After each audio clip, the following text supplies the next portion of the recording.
Hi, my name is Silvia Mintz. I came to the United States in 1998, and I was lucky to have an extraordinary life that has led me to be an attorney, but I'm going to share with you how everything started. I came when I was 23 years old. I had been victim of domestic violence. I had a daughter when I was 18, and my husband, besides cheating on me, abused me physically and then left me with my daughter. When I was 23, I came undocumented. My first job was cleaning buildings. I used to work as a janitor from 8 to 4:30 and then from 5:30 to 10:30. Afterwards, I was able to learn English. Actually, my very first words in English were vacuum and mop. And then I learned how to drive, and I was lucky enough to get hired to be a nanny. When I became a nanny of a 3 days old baby boy. And it was a scary experience because it's a big responsibility. We got along really well, and the mother of the child was very supportive of me. One day she said, I love you and I want you to stay here with my kids forever because you're great, but I think that you have something else to do, something else that you can achieve, and you should consider going to school. By then, I was learning English by listening to NPR and by reading the newspaper, which my boss, the mom of the child, told me to do. So every morning when I would drive to her house, I would listen to NPR, and on the way back home, I would do the same. Then I quit watching soap operas in Spanish. I quit watching any Spanish television, and I started to watch English television with closed caption. At the beginning, I would get really frustrated because people would laugh, and I didn't know what they were laughing about because it didn't sound funny. I didn't understand.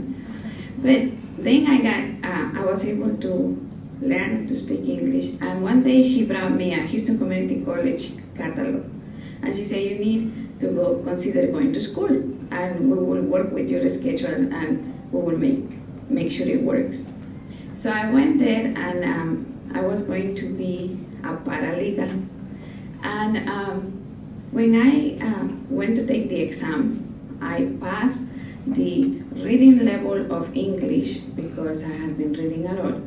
I was one level below college in writing and a couple of levels below college math.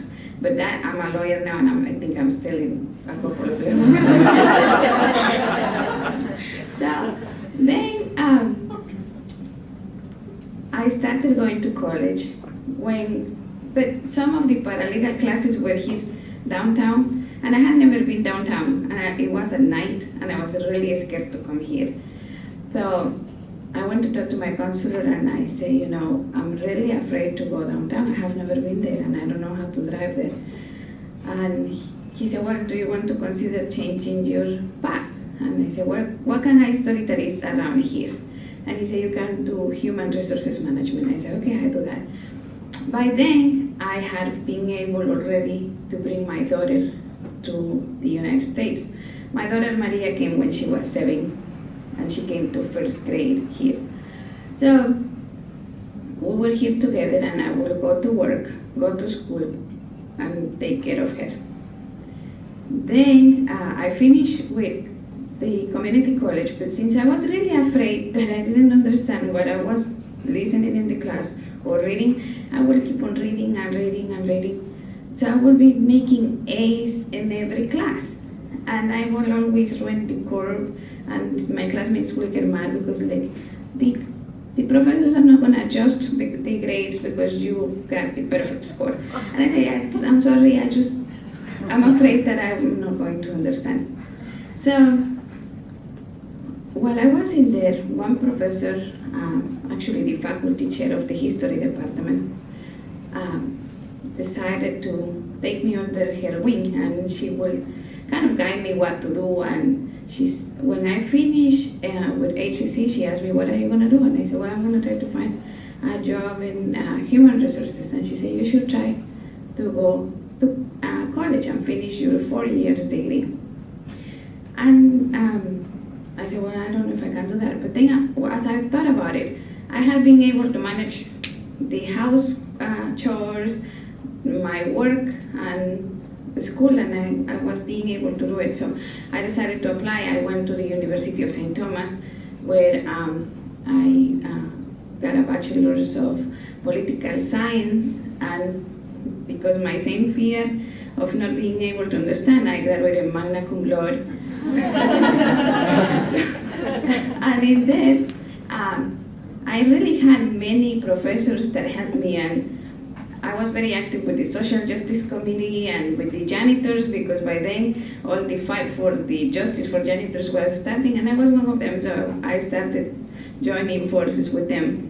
Then, when my senior year came and I went to talk to my advisor, I say, "Well, I want to know what do I need to do my alternative teaching certificate. I want to teach government." And by then I was still a nanny. And he said, "Why do you want to teach?" I said, "I think I can teach, I like that." He said, "Why don't you go to law school?" And I thought he was teasing, because I would get to school every day after work with all the baby stuff on my shirt and all messy and all running. And he said, "No, I think that you have the capacity and you will do really good as a lawyer, and you should consider going to law school." And I said, okay, fine.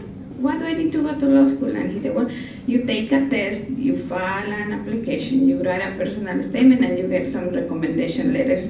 I said, "Okay, I'll do that." I never knew how competitive it was, and I'm glad I didn't know, because probably I would have been afraid to do it. So I remember that summer, I was feeding the baby breakfast, and the father of the baby asked me, "Okay, what are you going to do now that you graduated from St. Thomas?" And I said, "I'm going to go to law school." He literally dropped his cup of coffee on the counter, and he said, "What?" And I said, "I'm going to law school, I'm going to be a lawyer." He said, "Silvia, do you know how hard it is?" I said, "No, it's not hard. I only need to write an application and I need to get some letters of recommendation and take a test." So he said, "Do you know what the LSAT is?" I said, "No." He said, "That's the test you have to take." I said, "Okay, that's the one I'm going to take." So he said, "Okay, you know what I'm going to do for you? I'm going to pay your LSAT review class." So he paid the Princeton review class for me. I'm glad he did, because I didn't know the LSAT was all about logic and all that stuff. So I took the LSAT, and I got my letters of recommendation, I wrote my personal statement, and then I got my letter of admission to South Texas College of Law, where I graduated. I remember receiving the letter of admission and just crying out of happiness, because I never thought that starting as wanting to be a paralegal, actually all I wanted to do when I came here was to work. I didn't care if I was going to work as a janitor, as a nanny. All I wanted to do was to be able to support my daughter and give her a better life. And then I was there with my letter of admission to South Texas, about to go to law school, which I thought it was going to be easy, because nobody told me it was going to be so hard. But so I started law school. I went to South Texas, and in there, I really was lucky, because one day a librarian told me, "You know, Silvia, you can take the bar exam on your last semester of law school instead of waiting until after you graduate." And she said, "You only have to have 84 or 86 hours by your fall semester." So I kept that in mind. I had to quit being a nanny after my first semester of law school because the schedule didn't work. So I went to work at the school law library, and that's where I worked all my school years. And in my last semester of law school, I took the bar exam. So when I graduated from law school in May of '98, I graduated and I went to take my final when I already had my bar results and I already had passed the bar. And it was really amazing because I didn't have to worry about bar bleeding next day after graduation. I just had to worry about what I was gonna do. My business partner and I decided, which was my classmate, we studied together for the bar. We decided to open our office, and in my office I practice immigration law, he does business law. And I really enjoy the practice of law. I enjoy having my own business, and I enjoy